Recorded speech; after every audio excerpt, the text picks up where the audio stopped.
All right. Hello. Good afternoon, everyone. Just getting set up still. Had to let my dogs out real quick, so I'm about a minute behind. Sorry for that.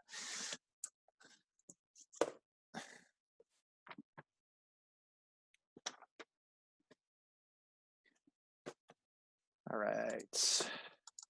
Here we go. So here is some important information that you'll need moving forward. Our Test 2 review, which will cover Chapter 2, I will be making that available, I believe, on April 8th.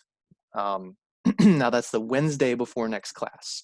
Now, this is only going to be true assuming that we finish 2.67 and 8 by the end of next Tuesday's lecture. So we got 2 classes to finish those 3 sections, one of which we're already partially through. So as long as that goes as planned, the review will be ready on the 8th. I will have the test uploaded Monday the 13th, and then you have until Friday the 17th to complete it. The test will be in the same place it was last time. The review will be in the same place it was last time. You'll have 2 attempts on the test. It'll be about 20 questions, very, very similar to the last one. Still technically not supposed to be using calculators, but obviously I can't really stop you. So please make sure that you're able to do this to the best of your ability. Make sure it is your own work. And then the homework will be due on I'd really like to say the 14th, but I'm not going to be mean. I'll make it the 16th. So the homework is going to be due Thursday, the 16th. I know that feels like a long time from now, and you might want to wait until 2 minutes before to start it, but remember my math lab goes down occasionally, and that's not a good reason to miss an assignment because it was down from 11 to 12 p.m. an hour before the homework was due. Do your homework sooner than that, please. All right, so I don't want to waste too much time. Let's pick up where we left off back in 2.6, combinations of functions. But before we even got to that, we were talking about the domain. The domain of polynomials, rationals, and radicals. We had those 3 cases, and we have seen examples of 2 of those cases thus far. So as a reminder, polynomials, their domain is everything. Rationals, which means fractions, you find the domain by saying the bottom is not allowed to be 0, and then it's everything else. And then radicals, specifically for square roots, 4th roots, 6th roots, even indeced radicals, you set the inside bigger than or equal to 0, and we talked about the reasoning for that last time. This last little memo, that'll come up in a few minutes. So, someone asked the same number of questions before this test. Yes, I did say 20 questions. All right, where am I? Here we go, new share, whiteboard. So we did example 1A and B last time. Let's pick up with C, example 1 continued. And we're asking what the domain is, and this will be f of x equals square root of 3x plus 10. And we're actually going to have a few more of these. I wasn't thinking about that. That is a plus there. Make that a little prettier. Erased more than I wanted, but that's okay. 3x plus 10. There we go. Well, this is what we'd call a radical. And out of those 3 cases, we said we're supposed to set the inside bigger than or equal to 0, and that's because we can't take square roots of negatives and have them spit out real numbers. So we're going to the side, take 3x plus 10, and we set it bigger than or equal to 0. This makes sure the inside isn't negative because we can't take square roots of negatives and spit out real numbers. And domain deals with real numbers. And I wrote a 10 on the right side. 0. 3x plus 10 has to be bigger than or equal to 0. Sorry about that. Let me slow down. So we're going to subtract 10 on both sides. Then we're going to divide by 3.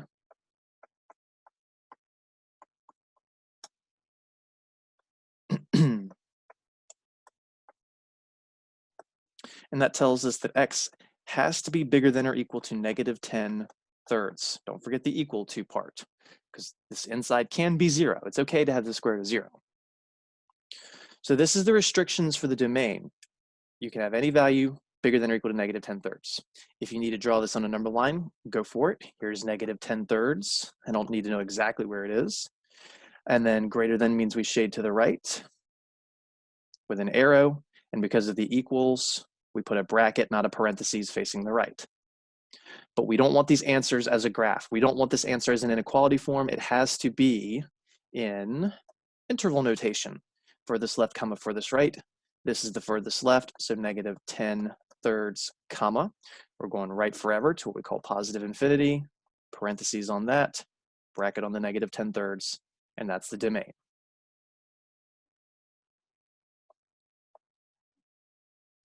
D.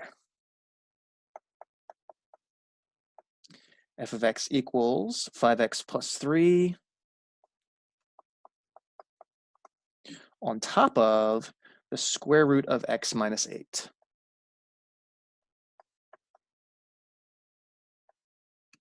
Now, this one is more interesting than A through C. A was a polynomial, B was a rational, C was a radical. This is both a rational and a radical.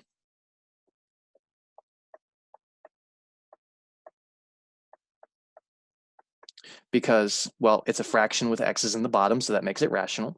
And we see a square root, which makes it a radical. So this is a combination of types of functions. Well, the domain of a combination of types of functions has to account for both aspects. So for the rational part, we have to say the bottom's not allowed to be 0.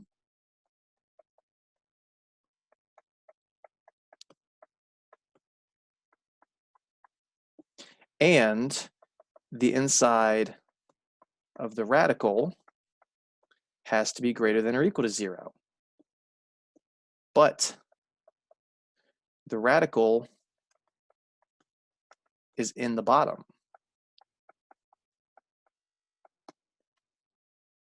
Because the radical's in the bottom, it can't be 0. Originally, we would say that the radical has to be bigger than or equal to 0 because it was okay to take a square root of 0. But now, if the inside was 0, the square root of 0 is 0, and the bottom is 0, and that's a problem because of the first aspect. The bottom can't be 0. So we're going to change this. So now, we'll just say the inside has to be bigger than 0 to account for both.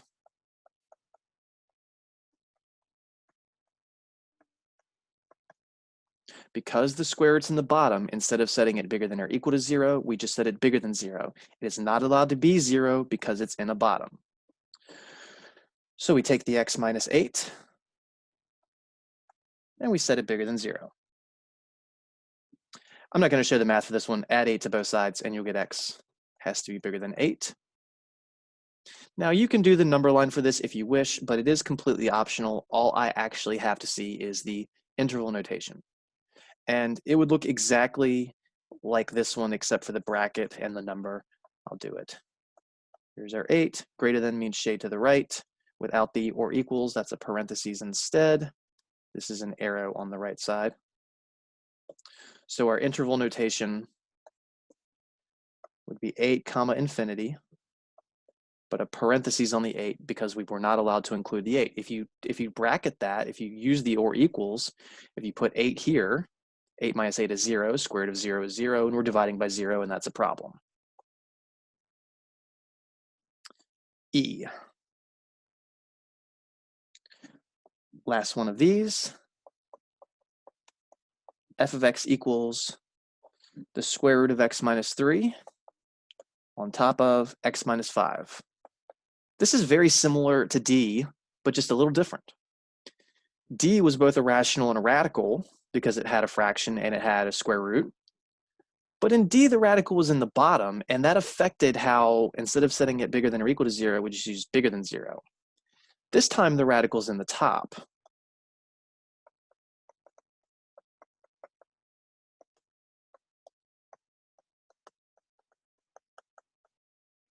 That says radical there. Sorry for the sloppiness. So this time, the radical's in the top. So we still use the greater than or equal to 0 for that part. But we also have to set the bottom not equal to 0. We have to account for the fraction part, so we can't divide by 0. And we have to account for the radical part, so the inside has to be bigger than or equal to 0. Again, the major difference between D and E was that in D, the radical is in the bottom, so we just kind of combined everything into one statement. This time we can't do that because the radical is not in the bottom. So for the radical part, we set x minus 3 bigger than or equal to 0. Again, it's in the top, so it can equal 0. Add 3 to both sides, and we see that x has to be bigger than or equal to 3.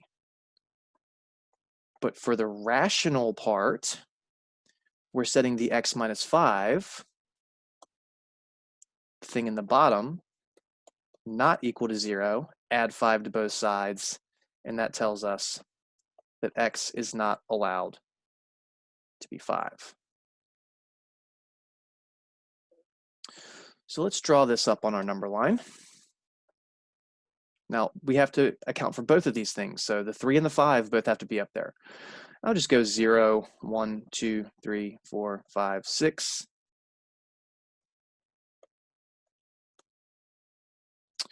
And I'll put the red part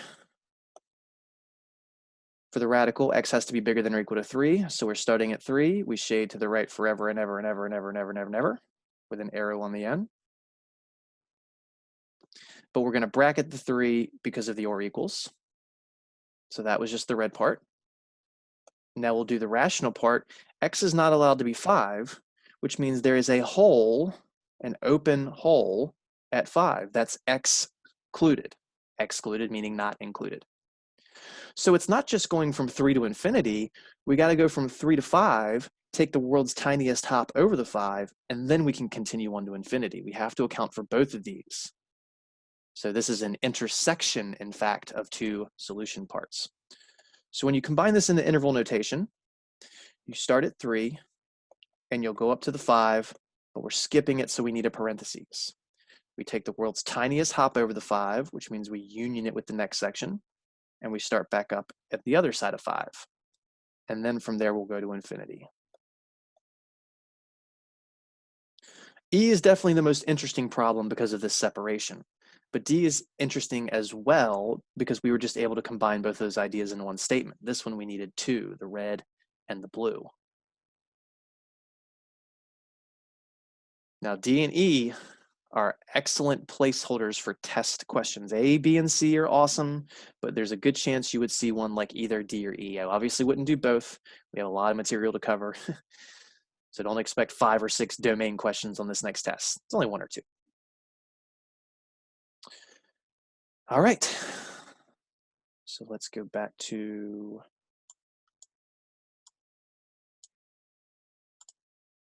this. All right, next concept, which is combinations of functions.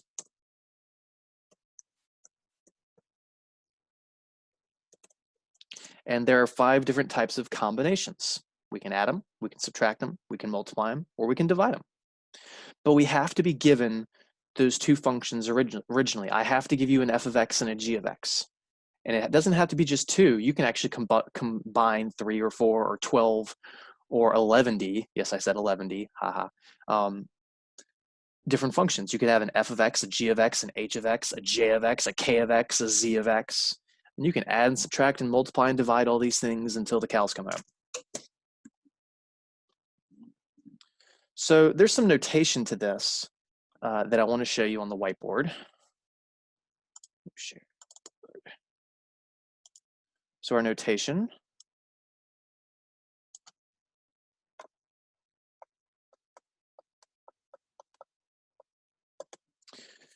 So if we're given, let's just say an f of x and a g of x, we have to be told what these things are. Something like x plus 3, x squared minus 7x plus 11, whatever. You might see it written this way, parentheses, f plus g, close parentheses. Oops, I wrote my equals too soon.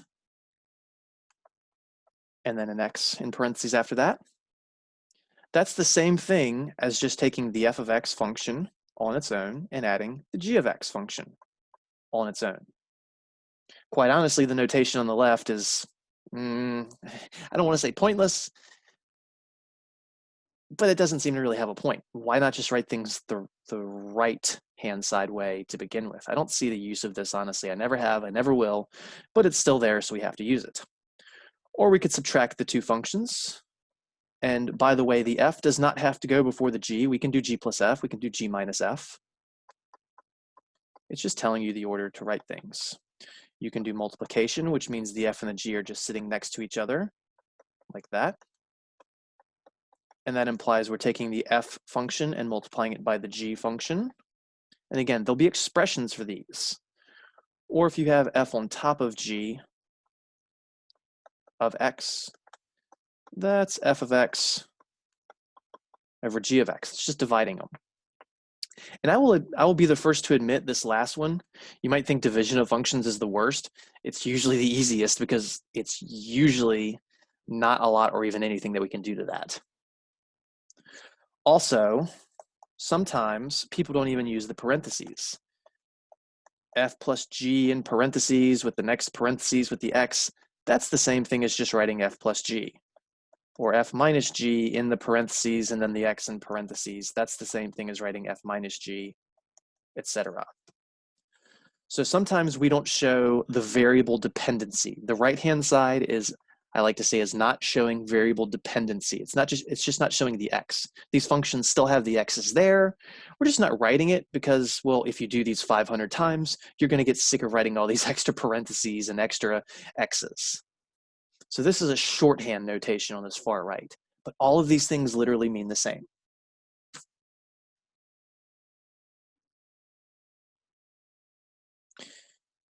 About 5 or 6 more seconds. And remember, if I ever go too fast with this stuff, go back to YouTube. You can pause, you can write everything down, you can rewind, and you don't even have to rewind the tape before going back to Blockbuster.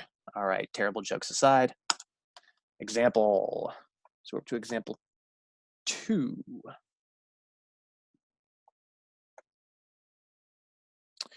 And let's just say find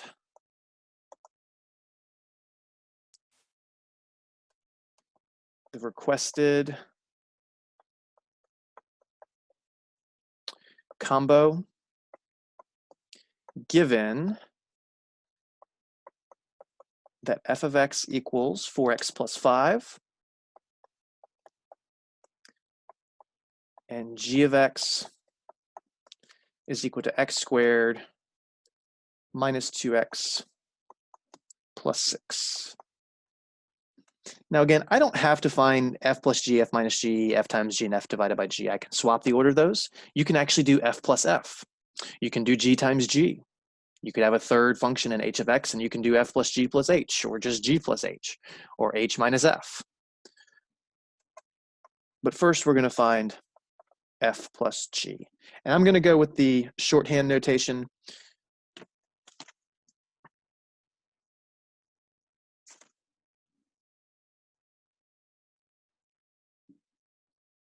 To start this off, I'll mix up the notation so we get used to seeing them all. Well, that just says to take the f function plus the g function. It's the same thing, whether you write the of x's or not, the variable dependencies. Well, the f function is the 4x plus 5. I'll show this with colors. The f function is the 4x plus 5. Then the g function was the x squared minus 2x plus 6.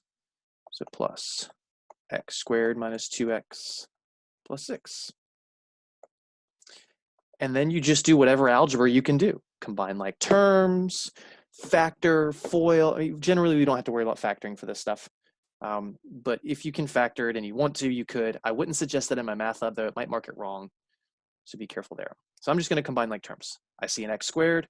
I don't see another one, so I leave it alone. I got a 4x and a minus 2x. 4 minus 2 is 2. So that's a plus 2x. Then a 5 plus a 6. So that's a plus 11. And that is the answer. That's it. There was no crazy algebra to do. We just added the two functions. B, f minus g. So that's f of x minus g of x. And again, anytime I write my f of x function, I'll write it in red. Anytime I write g of x, I'll write it in blue when I'm actually plugging this stuff in. equals. All right, so the F, that's red, 4x plus 5. Then we have our minus symbol. And then we're supposed to write the G function, which we said was the x squared minus 2x plus 6. Now, I'm going to do this incorrect for just a second. I don't need to erase anything, and I'll explain why this is wrong. So I'm just going to write the x squared minus 2x plus 6. And this is normally where I'd ask the class, what's wrong with this? And I'd wait, and someone would eventually answer, oh, well, we're supposed to be subtracting all of this, but we're not. All we're subtracting currently is the x squared. We never accounted for the subtraction with the second and third terms. So what we need, as you may or may not have guessed, is a parentheses. This is the #1 issue with the subtraction problems. I'll see people knock the addition out of the park, and then a third of the time, they'll goof up with writing a parentheses here. So we need to distribute that negative. So that's going to give us 4x plus 5, the red doesn't change, minus x squared plus 2x minus 6. I'm just going to write my answer here. And then we combine our like terms. The negative x squared, there's nothing to combine it with, and you can cross things out as you use them if you like. Then the 4x plus the 2x gives us a plus 6x. The 5 minus the 6 would give us a -1. That's all we can do there. That is our answer. You don't have to cross terms out. You can if you want. It is completely up to you. There's a lot of stuff up to you, right?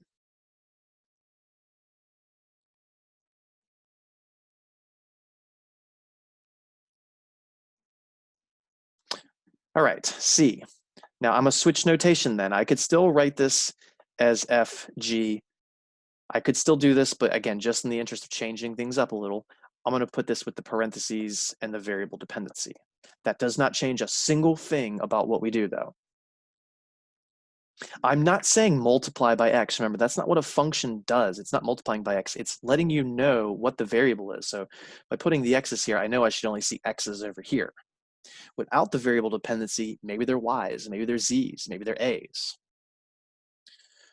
All right, so that's the f of x times the g of x, which the f function is 4x plus 5. Then we're supposed to, I'm going to put a little dot here that may or may not be right. Hold that thought for a second. And then we're supposed to multiply the g function, which was the x squared minus 2x plus 6. And I hope that most of you immediately recognize that this is clearly terrible. That's only multiplying the 5 and the x squared. We're going to need parentheses because these are multiplications of polynomials.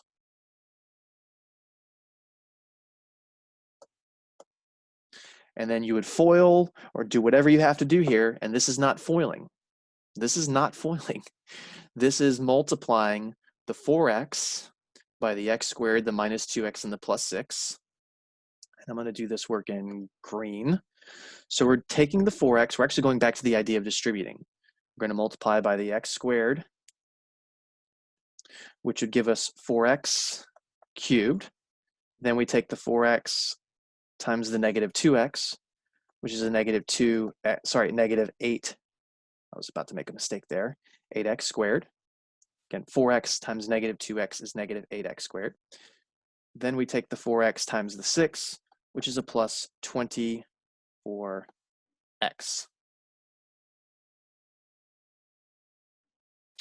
Now in a different color, let's go with orange, I suppose.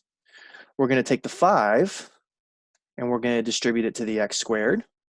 So that's a plus, that's a terrible looking x right there. Let me fix that real quick.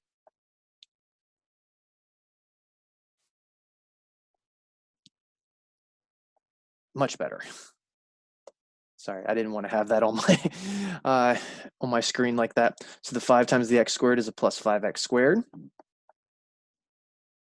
Then we take the 5 times the negative 2x, which is a negative 10x. Then we take the 5 times the 6, which is a plus 30.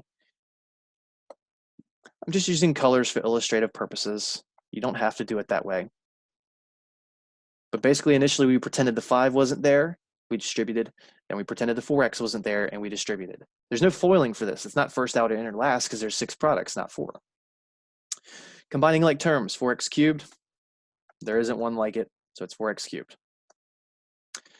We have a negative 8x squared and a plus 5x squared, which will give us a negative 3x squared.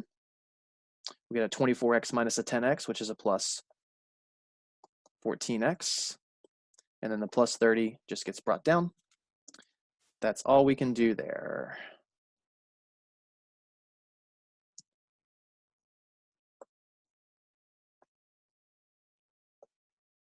Just cleaning up that square, making it look prettier. There we go.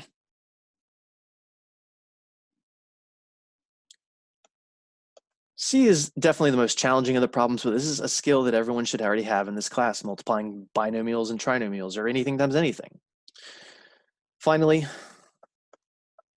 let's do the division. Whether I write it this way without the variables in the parentheses, it means the same thing as if I were to write it this way. It just says to do the f of x divided by the g of x. F of x we're doing in red, so that's going on top. 4x plus 5 over. Then the g of x we've been doing in blue. That was the x squared minus 2x plus 6. And from here, well, guess what? In fact, this is all we can do because there's no like terms, LT for like terms, and there's no common factor.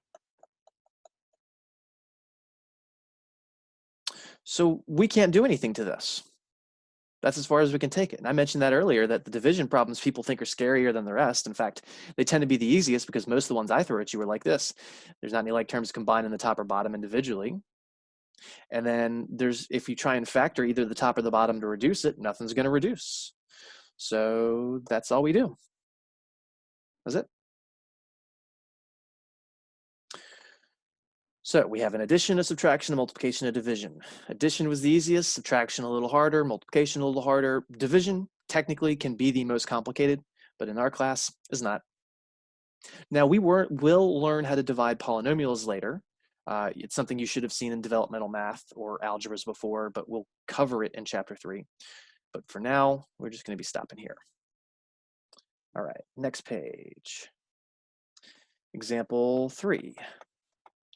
Same thing. Find all requested combos given. Let's have our f of x be a square root of x this time, and g of x be x plus 10.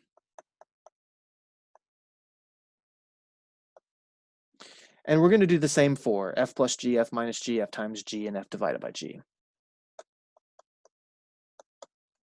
And I'm not going to write any of the parentheses and any of the x's in the initial questions this time.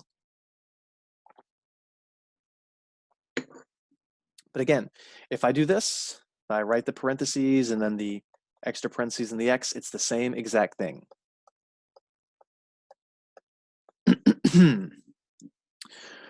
All right, so let's do f in red and g in blue. Oops, let's go back to black for a second. So this would be f of x plus g of x if you need to do that rewrite. Some of you may, some of you may not. The f of x being the square root of x, then our plus symbol, the g of x being the x plus 10. And then if you can combine like terms, you do, but you can't. Because the first x is inside a square root, the second one isn't. Those aren't combinable. There's no factoring, there's no reduction, there's no canceling. That's the whole thing. Easy. For f minus g, that's f of x minus g of x,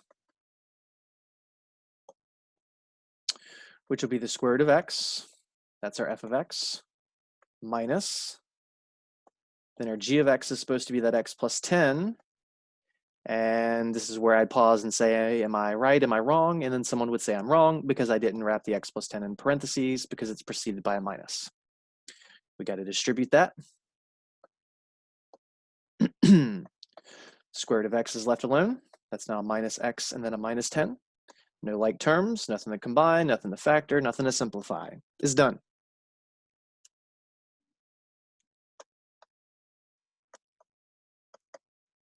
For C, f times g of x. That's the same thing as f of x times g of x if you need to see the rewrite, which the f of x is a square root of x, then times the g of x, which is x plus 10. And just like the last multiplication problem, there's a binomial, so you got to wrap it in parentheses.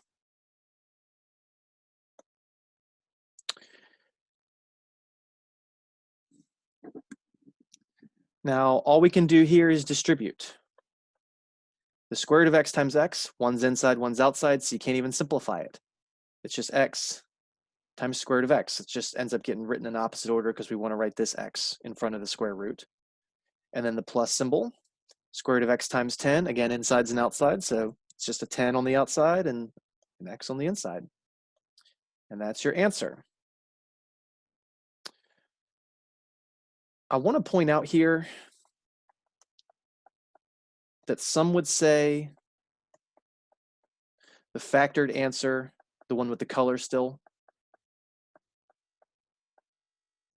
is better.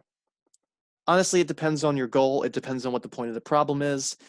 So because this is a factored form and after distributing it, nothing really happened, both the red with the blue and the black boxed up stuff, there's really no algebraic simplification between the two things. Sometimes the right version, the one in the box by right is what I mean, is better. Sometimes the factored version is better. It depends on what you're trying to do with the problem.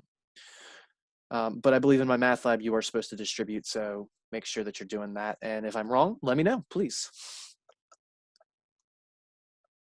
Finally, f over g. So that's f of x over g of x. So we're going to write the red on top of the blue again. Square root of x all over x plus 10. Well, nothing reduces, nothing factors, nothing cancels. No, you cannot reduce these x's because one's inside, one's outside of a radical. There's no radicals in the bottom, so that's your answer. Once again, just like D last time, it's actually easy. I'm going to do E though. I'm going to do an E, and I have a reason for this. We're going to do another division, but it's going to be G over F this time. I'm going to flip it upside down.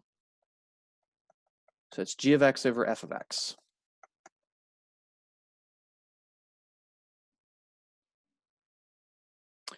So now this time, I got the G of X on top, which is blue. That's our X plus 10.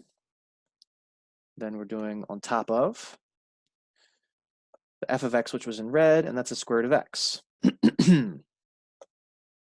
This is not okay. This is not an acceptable answer because there's a square root in the bottom. This was something that we talked about in the very beginning of the semester with the prereq material, and this has come up at least once or twice since then when we talked about simplifying complex numbers when we divided them. So as a reminder, what we do here, because this is just a monomial, we're not multiplying top and bottom by a conjugate, we just multiply t and b, top and bottom, by the radical from the bottom. So I'm going to show that with orange. So take that in times square root of x over the square root of x.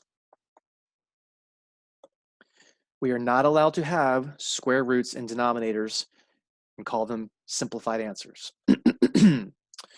So the top distribution is actually exactly what we did in C. So we're going to get x square root of x plus 10 square root of x. In the bottom, square root of x times square root of x is the square root of x squared. In the bottom, The square root of x squared is equal to x.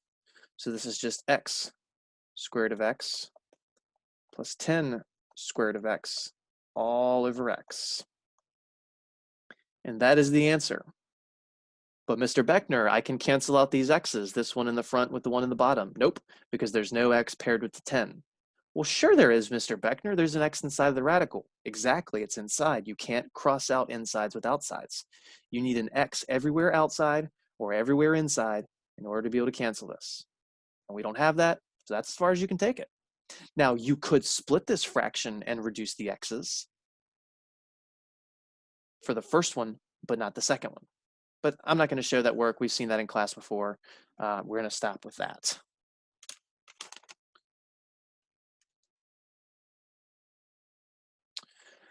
Okay. Did I have? Yes, that's what I thought. So that's addition, subtraction, multiplication, and division of functions. We talked about the first four, but we have not talked about the last one, composing functions. Composing, and I don't mean like an orchestra. I don't mean we're going to get out our baton or wand or whatever you call it, orchestra's wand. I know I just misnamed that, but doesn't matter. Composing functions, I call this the chicken cordon bleu of math. What is chicken cordon bleu? Well, we take ham and cheese and we stuff it inside of chicken. Or if you're at a fancier restaurant, maybe it's not just ham and cheese, maybe it's something else. But it means we're putting one thing that's already a meal in itself inside of another thing that's already a meal in itself. It's also like Inception. So we're going to take an f of x and we're going to plug it into a g of x or vice versa. You can actually also plug an f of x into an f of x. You can plug something into itself or a g of x into a g of x. I know it sounds weird, but yes, you can plug a function into itself. It's not something we generally do in Pre-Calc 1, but we can. That's more of an advanced concept that I don't even want to mention in here because it's some scary sounding math, but it's fun. One of my favorite topics, in fact. Has a lot to do with predator-prey systems. All right, so composite functions, this cordon bleu, chicken cordon bleu of math. You still got to be given the functions.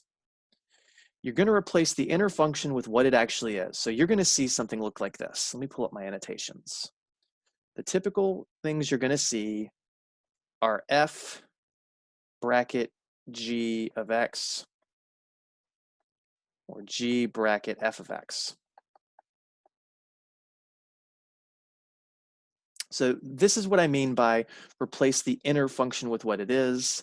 In both of these, in the first one, g of x is the inner, but in the second one, f of x is the inner. So yeah, chicken cordon bleu is usually ham and cheese stuffed inside of chicken, but we can go the other way in math land. We can put the chicken inside of the ham and cheese. It sounds funny, but it is what it is. I love the analogy. I'll always use it. So replace the inner function with what it is. So if, let's say g of x was just the square root of x. Now I'd write a square root of x inside of this bracket. And then at that point, it's nothing we haven't done before. This is like when we were doing f of x plus h. You just go to the function that you see left over and you replace all of its original variables with whatever is now inside the bracket. That's what this says. Replace the x from the outer function with what it is inside the parentheses or brackets if you left it as brackets. A lot of people will change these brackets to parentheses after that. And then simplify. Now, I do have an extra little memo down here, and we will see an example with this, of course. If the composition has a number inside of it instead of x, so right here where you see the x in the first one, maybe that was a 3. What you would have to do is you plug that 3 into the inner function, and that's going to give you a new number, maybe a 10. Then you'll take the 10 and plug it into the outer function. It feels like 2 problems for the price of 1. And again, we will see an example of that.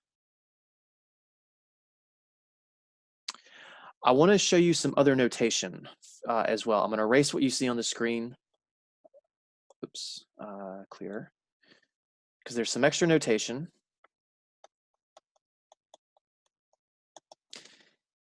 So a lot of people, a lot of textbooks, we'll actually write the compositions this way. It looks like I'm writing fog. This O is supposed to be a little lifted and a little smaller than the rest. Fog of x, f of g of x is how that's read. Again, that is read as f of g of x. It is literally the exact same thing as doing it this way, with the brackets and parentheses. Both of these things are read f of g of x, f of g of x. Or it could go the other way, and it could go 10 million other ways, f of f, g of g, but typically we do fog or goff. G of f of x is g of f of x. Some people don't use brackets for the outer function. They'll just use nested parentheses. That's fine. I just like the brackets because it gives it visual flair. Honestly, same as the notation I mentioned before with the combinations, I see absolutely no reason to write combinations this way. I never have, I never will. The only time it really becomes important is when you're talking like grad school math, when things are more, what's the word I want to say? Insane. I'll just say insane. There we go. I'm not going to sugarcoat it. But at our level, we really only need this notation. And if I could control it, I would only give you this notation, but you will see this left-hand notation, so you're going to have to be used to it. But the first thing I suggest is rewriting it with the brackets and the parentheses. All right, so let us go back to the whiteboard and try this out. To example 4.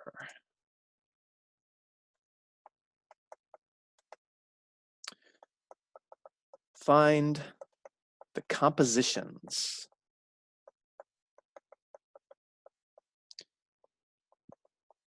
Given that f of x is equal to 4x plus 5, and g of x equals x squared minus 2x plus 6. Wait a minute, that sounds familiar, and it should. It's the same two functions from example, what was it, 2? Yes, 2. But now we're going to do fog and goff. We're going to do f of g of x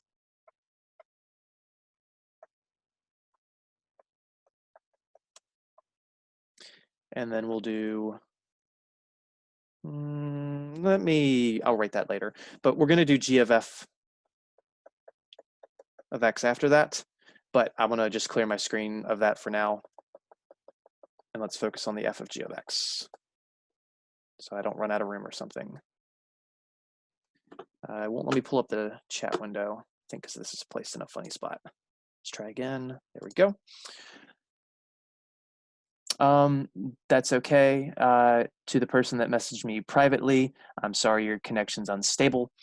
Just please catch the YouTube video after. It should be up within the hour of class ending. I've heard that there are some other people having stability issues, and I am really sorry. I wish that I could magically fix everybody's Zoom connection or internet connection or anything like that. We do have to make the best of this situation. All right.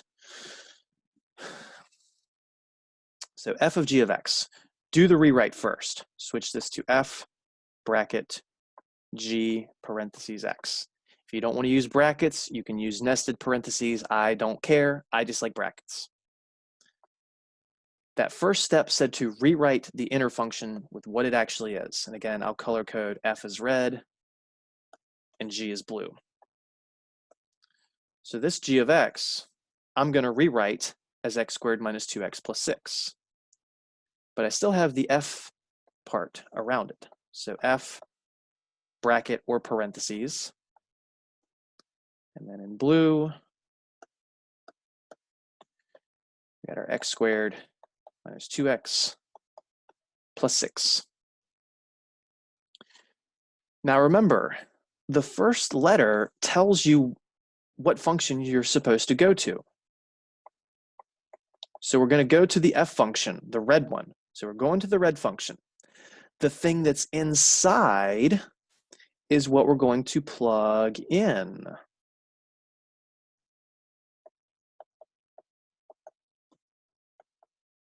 Into its x. So this x right here is what's going to get plugged in. I don't want to have that sitting there though, so I need to erase it. So again, this stuff is going to all get jammed into there. Just imagine that this said f of 6. Imagine it was just the blue 6 at the end. What would you do? This x right here would now be a 6, and it's 4 times 6 plus 5. But it's more complicated than that. We're supposed to plug in this entire set of blue stuff into this x. So this will be equal to 4 times all the blue ink. The x is turning into x squared minus 2x plus 6, and some of you may have already guessed that yes, you're going to have that in parentheses to make sure it's all multiplying the 4. And then the plus 5 at the end. And then from here, we just have to clean up by distributing, multiplying, foiling, combining like terms, whatever you can do. Well, we can distribute the 4, so let me go down here. That's going to give us 4x squared minus 8x plus 24. Then we have the plus 5 at the end, which will give us 4x squared minus 8x plus 29. That is the composition f of g of x. This is what happened when we put the g inside of the f. So this is our chicken cordon bleu. This is the ham and cheese stuffed inside of the chicken. For b,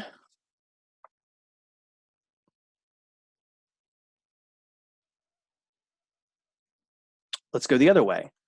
Let's put the chicken inside of the ham and cheese.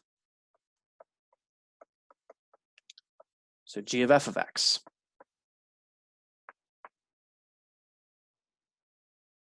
Oh, I meant to take out that arrow. No, erase. There we go.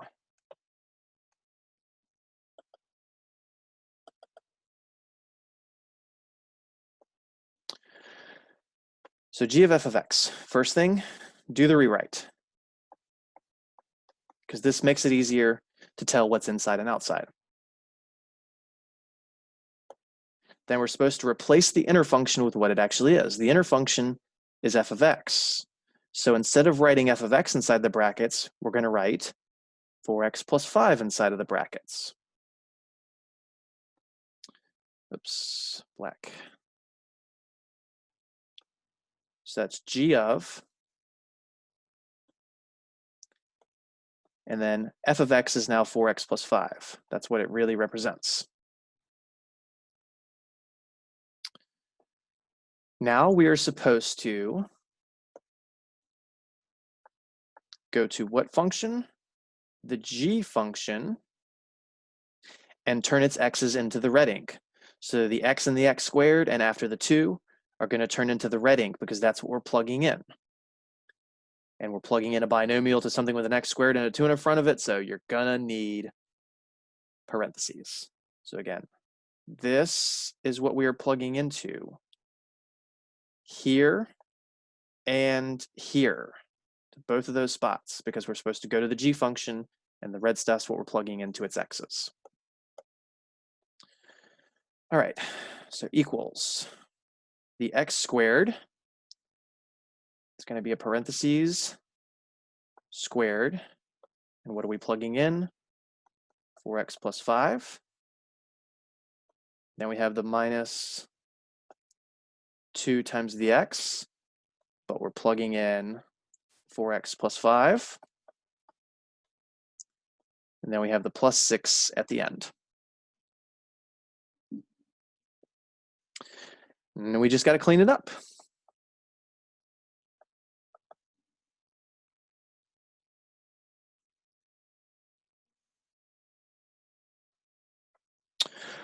All right, this first parentheses is being squared, so you're going to have to write it times itself and FOIL it. Let me just do that to the side.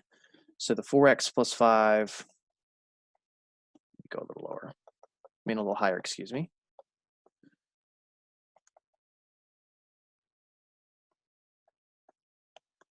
That's 4x plus 5 times 4x plus 5. No, we are not just squaring the 4x and the 5. We have to FOIL this, which will give us 16x squared. That's the 4x times the 4x, plus the outer is 4x times 5, which is a plus 20x.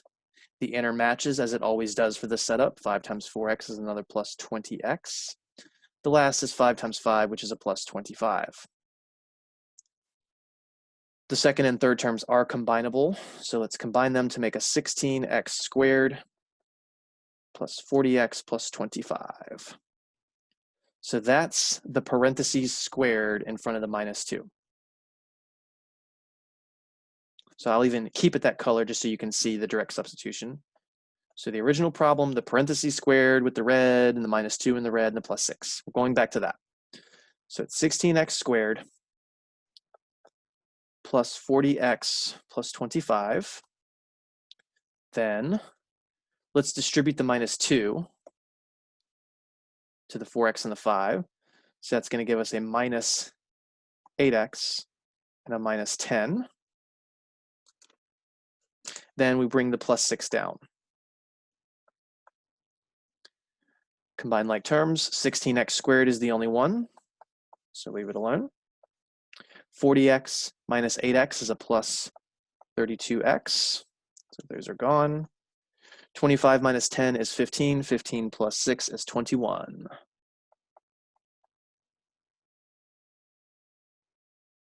So that's our composition G of F. That's the chicken inside of the ham and cheese, if you like the analogy.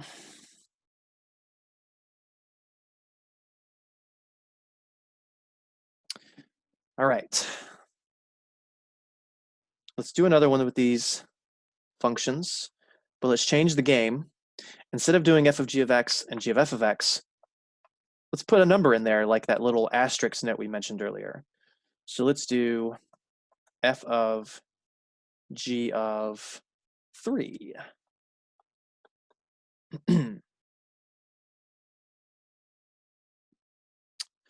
So if we change the notation, that's f bracket g parentheses 3. Just makes it clearer what's inside and outside.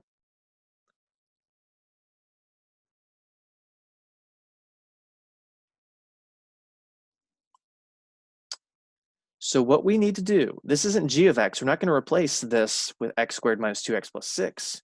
We need to use that function. Let's just pretend like the f isn't there. So let me see if I can erase it for a second. I'm going to pretend like all we're doing is the inside. I'm just looking at the inside now. But I don't want to actually erase everything. There we go. Okay. So focus on the inside. Let's find,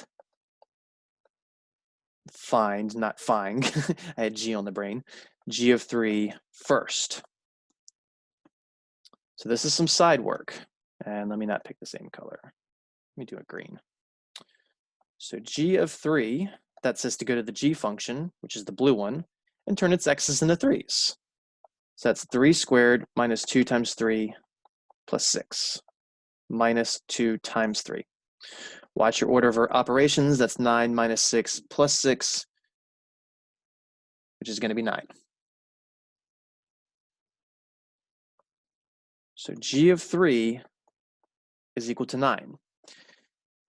If I was going to find out, if I was going to replace G of X, I'd replace it with the blue stuff, but we're supposed to replace G of 3. And we just found out that it's a number. It's 9. Whenever you plug in a number, you're going to get out a number. So this G of 3 is now a 9. So going back to this original composition, this is now equal to, excuse me, F bracket. Instead of writing G of 3, we write 9. When we plugged 3 into G, we got 9. Well, now this tells us to go to the F function and make all its x's 9's. So that's 4x plus 5 is now 4 times 9 plus 5, which is 36 plus 5, and that's 41.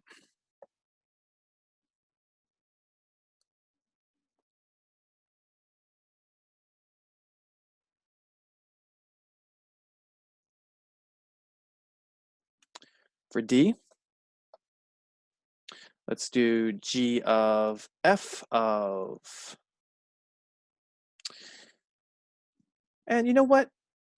Let's use the same number. I usually do a -3 here. I want to make it the same number though. I'm going to mix things up.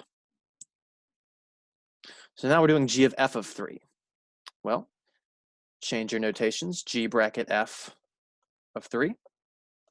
And now this time we're going to have to find f of 3 first. So we're going to go to the side. We're going to find f of 3, which says to go to the 4x plus 5 and make its x a 3. So it's 4 times 3 plus 5. And I remember why I didn't do this now, but that's okay. 4 times 3 is 12. 12 plus 5 is 17. It was just a little more of an annoying number to plug in, but that's fine.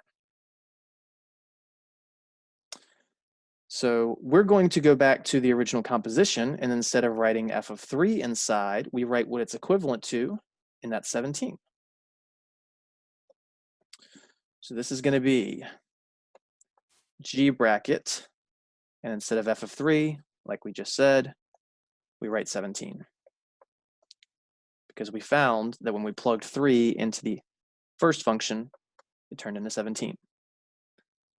So now we're going to the g of x, the x squared minus 2x plus 6, and we make its variables, what number? 17. So that's 17 squared, and then minus a 2 times 17. Just want to go ahead and get all that done.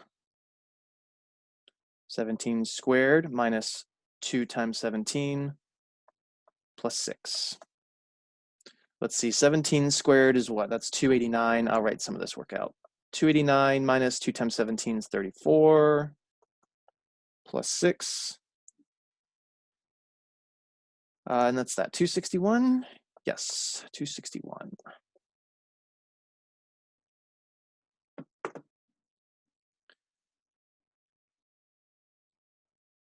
Notice that these were not the same. It matters what order you plug things in. If you put ham and cheese inside of chicken and serve it, it's going to be very different than if you put chicken inside of ham and cheese and serve it. So the order of a composition absolutely matters. And typically, the answers are not the same. Plugging in the same number, we did not get the same value. When we left these as variable expressions, when we just plugged one function into the other without actually evaluating a number, f of g of x was very different looking than g of f of x. Sure, they were both polynomials. Sure, they were both a degree of 2, but they were not the same numbers and values. And they don't even have to be the same classification of polynomial. One could be a polynomial and the other could be a radical depending on the problem, as we may or may not see. All right. So again, please note that the compositions, the order matters. The answers are generally not the same. Notice I said generally not the same. There's exceptions to every rule, but with compositions, when they end up being the same thing, if there's something very specific, it has a lot of implications that we'll get into in the next section. But before then, one more example. And let's go with same thing, find the compositions. F of x equals the square root of x. And let's do g of x equals x squared plus 9.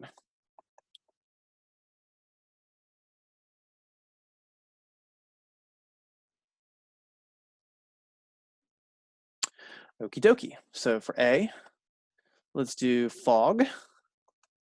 No, that's not how you actually say it. I'm just having fun. It's f of g of x. So we'll do the rewrite.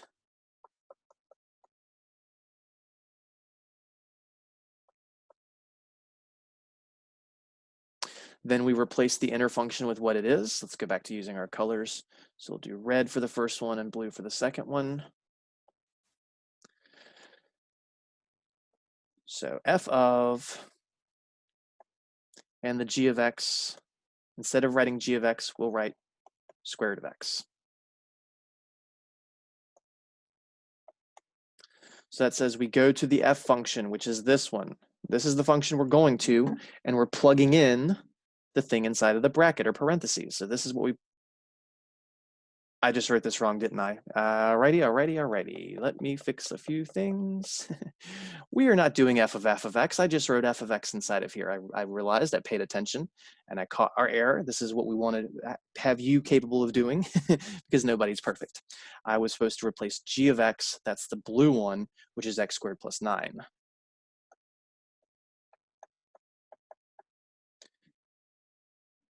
So we go to the f function still, and we turn its x inside the radical into all this blue ink. So this is now the square root of, but instead of x, we're plugging in x squared plus 9. If I just had f of 9, it would just be the blue 9 there. Now guess what? This is not simplifiable. No, you cannot take the square root of x squared and 9 and call this x plus 3, and that's because of this plus symbol. That is something that you were supposed to have learned in a previous class, how we simplify radicals. You can't take square roots of sums that way. So this is the answer. And I want to make a note. If you end up with something like this, the square root of parentheses x plus 9 squared, this is drastically different than what we just did in an example because of the parentheses. It's not x squared plus 9, it's x plus 9 all squared. So the square roots and the squares do cancel in this setup because the whole thing is being squared. That would give us x plus 9 as an answer. In my math lab, you may need an absolute value for a problem like this as an FYI. Please note that I'm not going to test you on that, so don't worry about that too much moving forward. But technically speaking, you might need an absolute value with this, depending on how they phrase the question. All right, so B. Let's go the other way, not in purple. Let's do G of f of x. So it's G bracket f of x. We'll replace the inner function with what it actually is. And the inner one is f of x this time, so I will do the square root of x.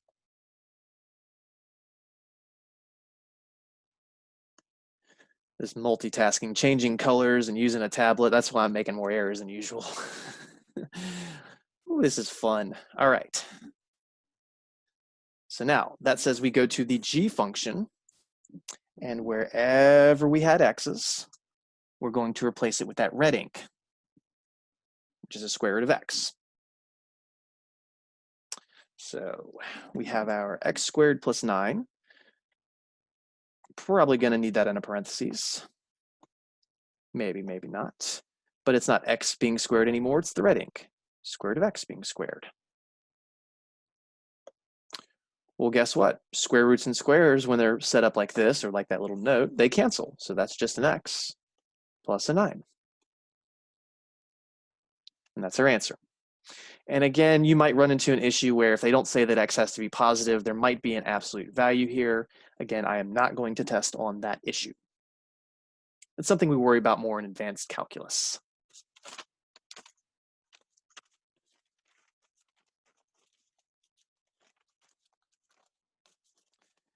And that is 2.6. That is combinations of functions as well as composite functions, plus the topic we covered at the beginning, the domain.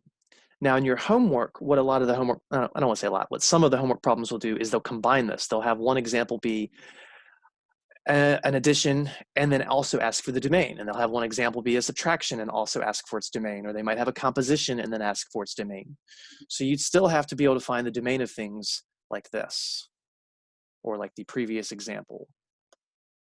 So like all of these are polynomials, so their domain is all real numbers. This problem over here, the first one's got a radical, so you'd have to make sure that the inside's positive, and in fact, it will always be positive. This inside can never be negative. I'll leave that as an exercise for you to figure. Hint, you'll end up with 3 plus or minus 3i as the answer. So that tells you, oh, nope, they're all good. And x plus 9, well, that's all real numbers. All right, Share screen. And that's it for 2.6. So let's move on to 2.7. And we are going to still use compositions in this section. They're not going away. What's that thing I always say? Oh yeah, most of the stuff never goes away. Hold on for 1 second.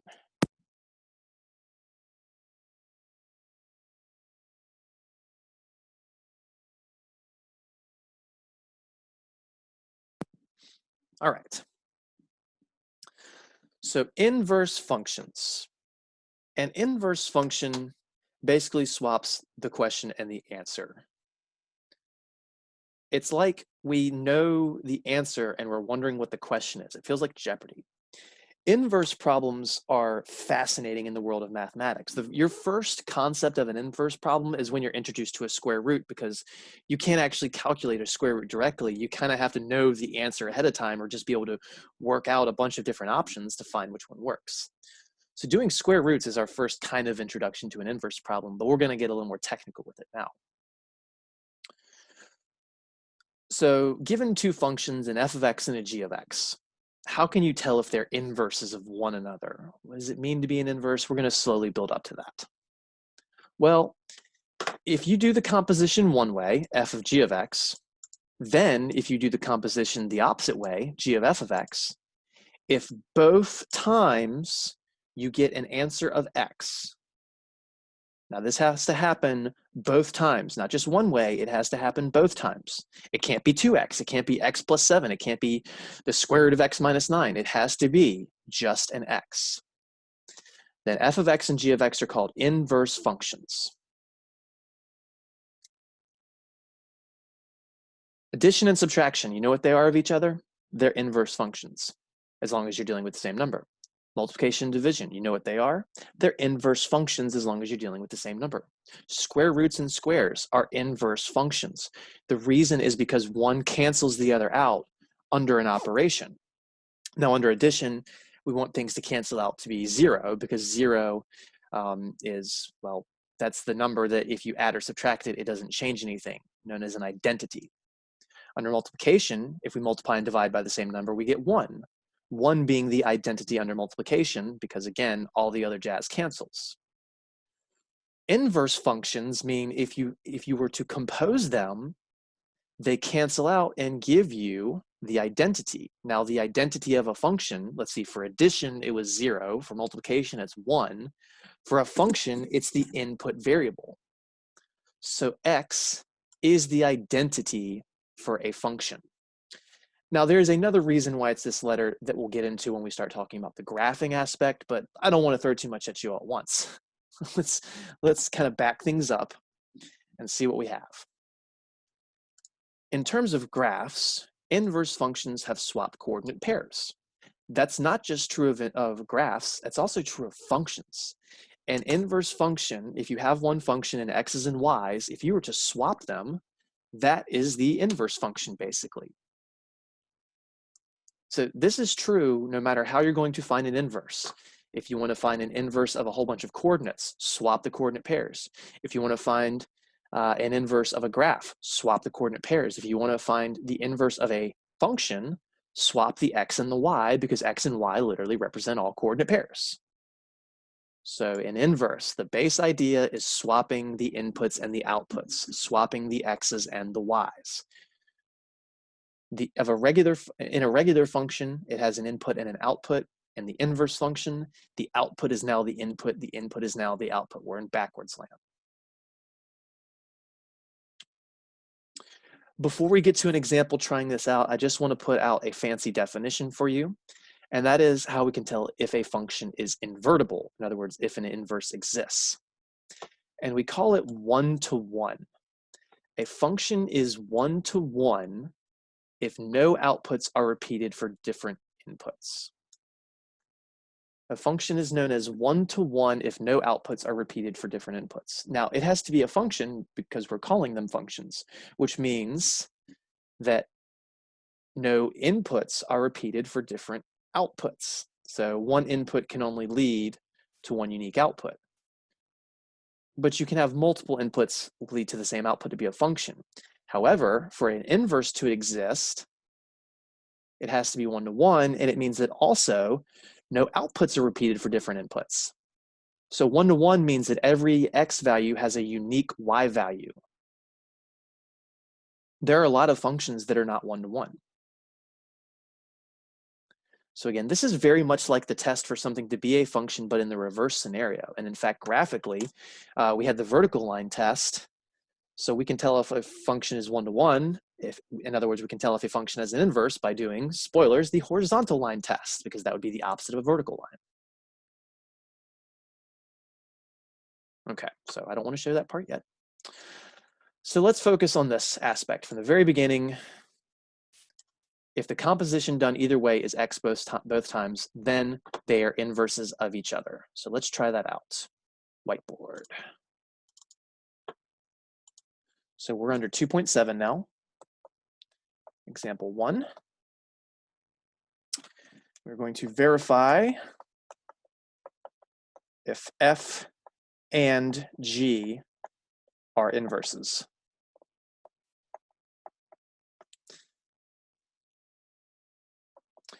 And we're going to be given that f of x is equal to 2x plus 5.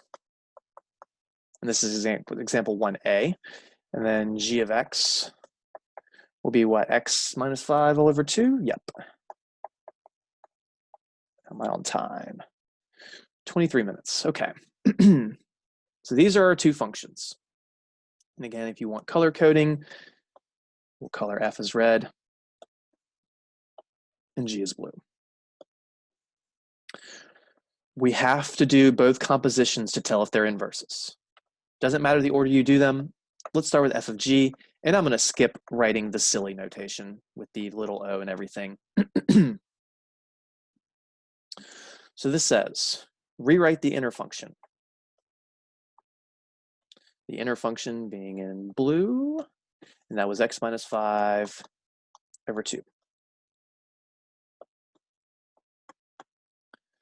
Then we go to the outer function, the f, which is the 2x plus 5.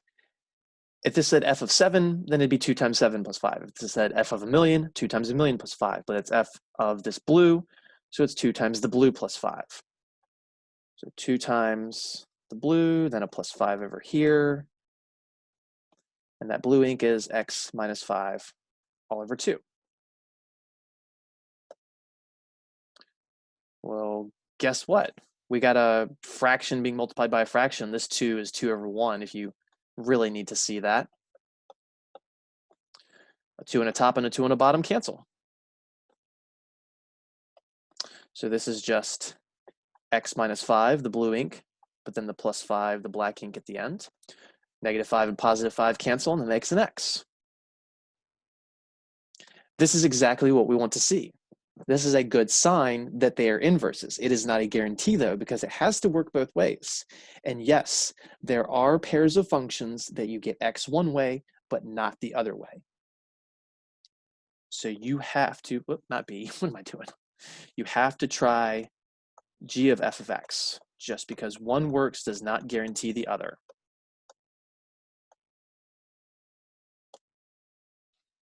So g of f of x, we're going to replace the inner function with what it is, the inner function being the f, and that's the 2x plus 5.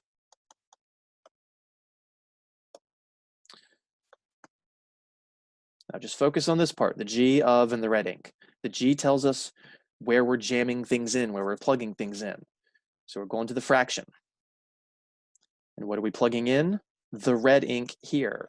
So this x is going to become the red ink that's inside. So that's 2x plus 5. That was the original x here. Then we have the minus 5 after that, and then an all over 2.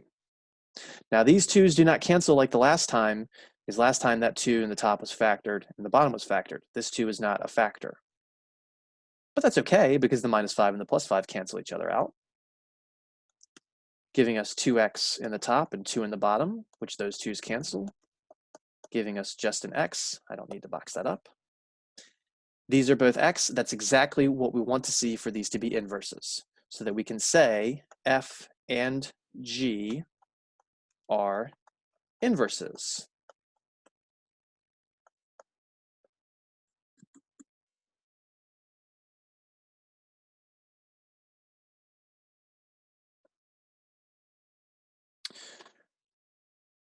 Let me pull up something for just a second.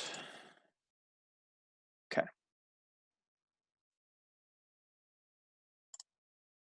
Nope, not that. Whiteboard. There's some notation that goes with this. There's inverse notation.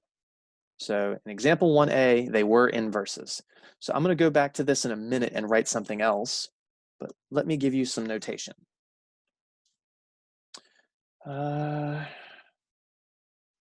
me text for some of this, just so it's a little cleaner.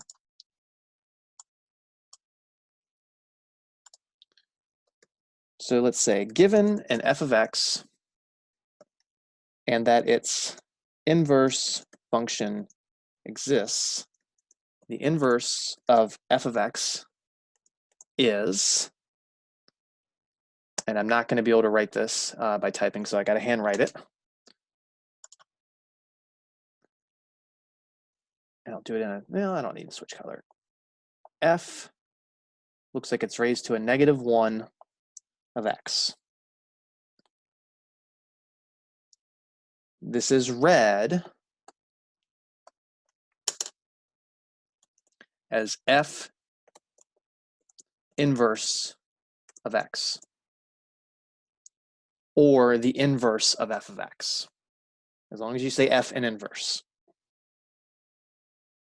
So this is notation. Please note, excuse me, please note that is not a -1 as an exponent.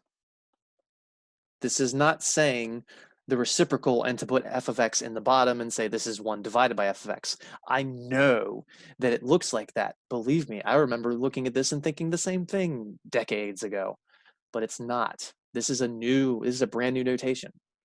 When you are using a -1 as an exponent on a function, that is not implying a reciprocal, it's implying an inverse function.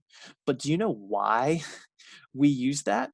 Because a reciprocal is the inverse of a multiplication. So negative exponents are already a type of inverse, just like subtraction is the inverse of addition. Division is the multiplication of, division is the inverse of multiplication. So going back to the previous example, this means that f of x is the inverse of g of x, or you can say g of x is the inverse of f of x. It doesn't matter which one you say, both statements are correct. Inverses, if you do them twice, you always go back to where you begin. If you add then subtract, they cancel, then you add again, you're back to where you were. Think about it as if you're in a classroom facing the board, and then you turn 180 degrees, you're facing the class, then you turn 180 degrees, you're back at the board. Those are inverses, in a way, just giving you an idea. So again, what this means is that in this example, if you plotted out these functions, the inputs and the outputs of f of x would all be swapped from the inputs and the outputs of g of x. So for f, it would have the point, if you plugged in 0, 2 times 0 plus 5 is 5. But if you plugged 5 into g, 5 minus 5 is 0, 0 divided by 2 is 0. The coordinates are swapped. And it's not just for that single point, it's for every single point for those functions. It's a fascinating topic. All right, so example 1, it worked. They were inverses. Can I fit example 1a, excuse me, b? Let's just fit that down here.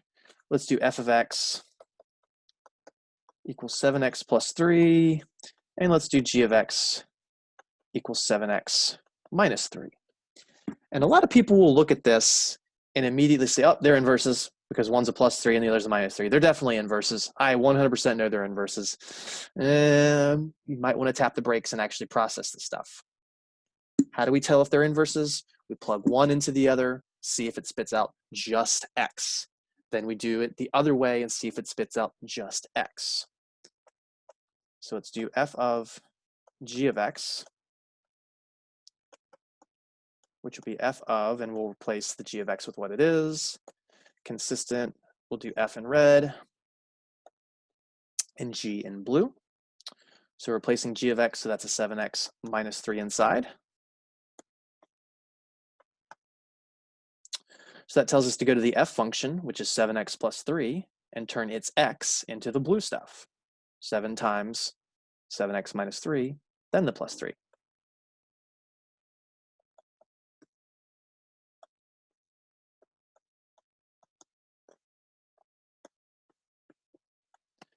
Well, we got to clean this up as much as we can. 7 times 7x is 49x.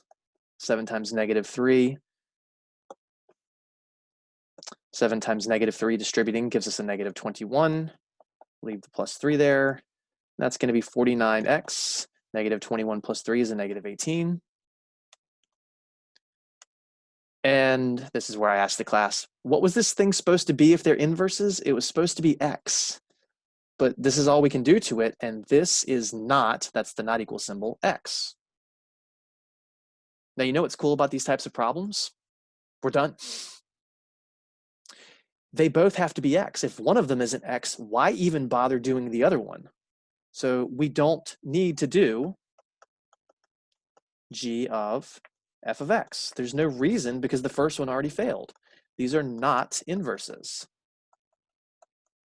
of each other. Please feel free on your own to try out g of f of x. You would end up getting something like 49x and then another number at the end, but I'm not going to say what it is. How about to check your work, wouldn't you do the other? Again, for this problem, because both of them have to be x, you can go ahead and stop. I wouldn't necessarily call it checking your work. If you want to maybe just absolutely make sure, then you can. But again, it is completely optional. And this has glaring similarities to when we were doing the even and oddness of a function. If we found out that a function was even, we didn't have to test if it was odd. We could just go ahead and stop. But in that problem, it was actually beneficial to get even. In this problem, it's beneficial, in other words, a shorter problem for them to not be inverses. I don't want to say beneficial because it's not necessarily a good or bad thing. It just means less work.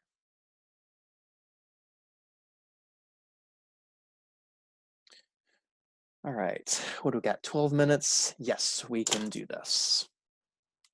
So this is how we tell if two functions are inverses of each other. Now, let me be honest, in math, this is pretty much never seen. We are usually not going to be looking at function A and function B and are they inverses of each other? I don't know, let's find out. This is a good way of checking if you already know or suspect another function is an inverse. Usually what happens is we're given one function and for some reason we need to know what its inverse is because maybe we have some answers and are looking for questions. Again, Jeopardy.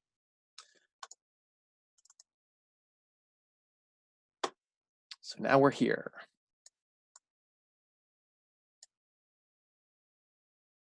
So given a function, I'm never going to give you something that's not a function and ask you if its inverse exists. If something's not a function, its inverse can't exist because it wasn't a function. To have an inverse, it has to be a function.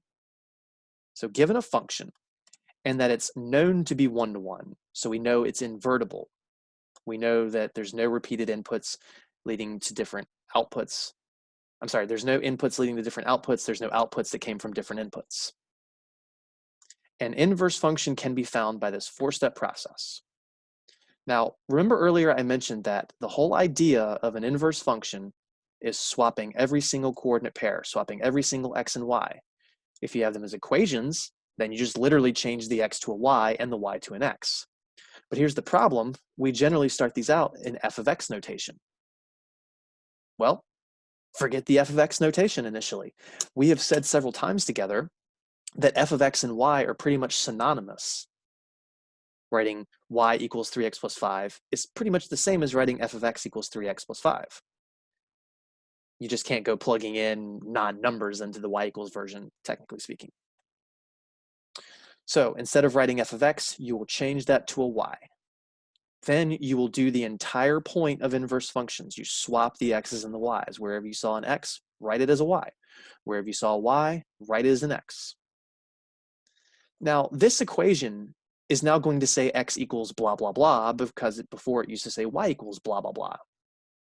And the whole point of equations is generally to solve them for y. So we have to take this brand new equation, the one that we just created by swapping x's and y's, and solve it for y. So we don't get to just swap the coordinates. We have to swap the variables and then solve it for y. And even then, you're not done with pencil and paper.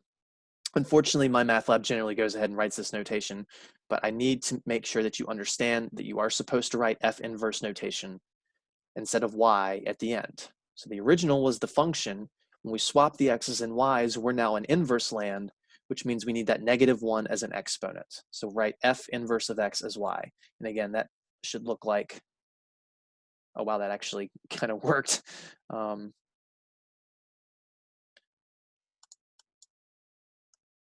I don't like it though. That was f -1 of x. That is how you should be writing your answer as, equals whatever. If you leave that as y equals, if this was a paper pencil test, I would not give you full credit for that.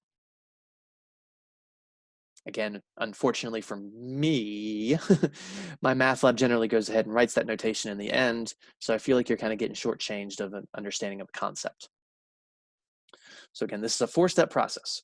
Change the f of x into a y, swap all x's and y's, solve for y, change back to function notation, but make sure you're using this -1. If you're forgetting the -1, you're saying that the inverse function is the same as the original function. That can actually be true occasionally. We may see an example of it, but it's usually not true. Okay, so let's try this 4-step process out. We got enough time to do one example, I think. And we are on example 2. Find f inverse of x given that the original function f of x is, I'm going to abbreviate this 1-1, that means 1-1. A. F of x equals 2x plus 5. So the first thing we're going to do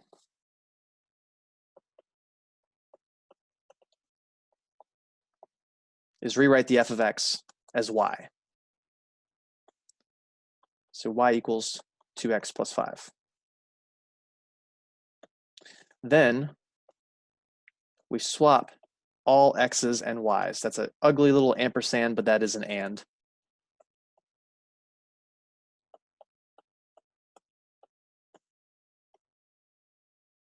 There we go. So this y on the left is now going to be an x. This x on the right is now going to be a y. Everything else stays the same. The equal stays, the 2 stays, the times, the plus 5 stays. All we did was swap the x and the y. That was the second step.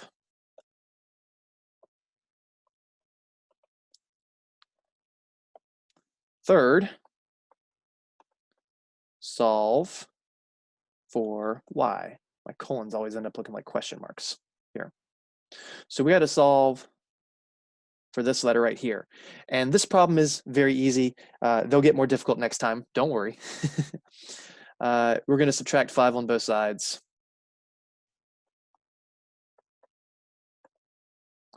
Which will give us x minus 5 on the left equals 2y on the right. Then we're going to divide both sides by 2. You can do this individually or all at once. I'm actually doing it all at once so that we see something familiar looking. And that's going to give us x minus 5 over 2 is equal to y, because those 2's cancel. And you're pretty much done at this point. But again, paper pencil, if you stop here, you're not getting full credit with me ever, no matter what math class you're in, because you have not demonstrated to me that you know this is the inverse function. So the fourth and final step, that color is going to suck. Let's use this one, is when you rewrite back into function notation. So y we now write as f inverse of x. Everything on the left stays the same. X minus 5 over 2. If you don't like the fact that the function's on the right instead of the left, swap at the side. Nobody's going to care. F inverse of x is x minus 5 over 2. They mean the same thing. So the inverse of 2x plus 5 is x minus 5 over 2. Why does that sound so familiar? Why does that sound so familiar? I feel like I saw those in example 1, didn't we? 2x plus 5 and x minus 5 over 2. Ooh, look at this. 2x plus 5, x minus 5 over 2. I'm not crazy. Well, opinions may vary there. So back in example 1, we gave you both of these functions, and we proved that they were inverses of each other by doing the compositions. But you don't have to have both functions. All you need is one of them and some algebra skill, and you can find the other one. So we proved by composition that they were inverses in this example. But then later, I think I went too far. Here we go. We just started with one of them, did the inverse process to find the other. And guess what? If I started you with x minus 5 over 2, if you then rewrote f of x as y, swap the x's and y's, solve for y, then rewrote as f inverse, guess what the answer would be? 2x plus 5. These are two-way streets. One always leads to the other. F leads to f inverse leads to f.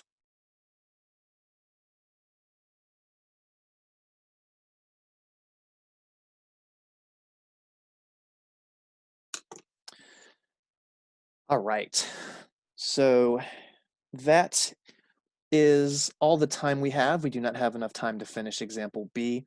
So we'll do 1, 2, 3, 4 more of these types of examples next time to make sure we get this process down pat.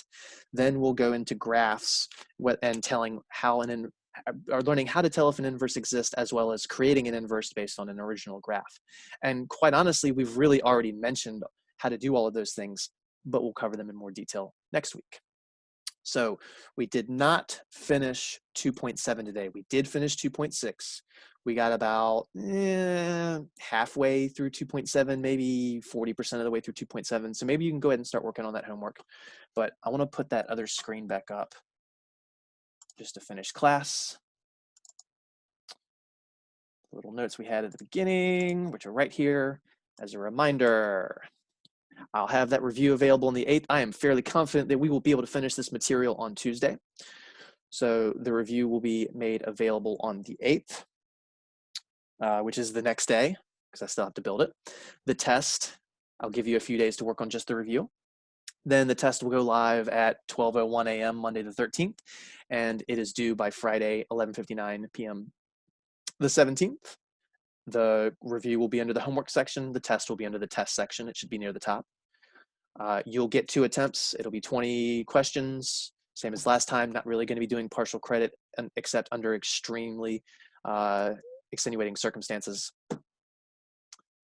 So that'll be it. All right, everyone, have a good day. Have a good weekend. This video should be in YouTube in about 30 minutes once everything's converted and uploaded, in case you missed anything or need to review. Have a good one.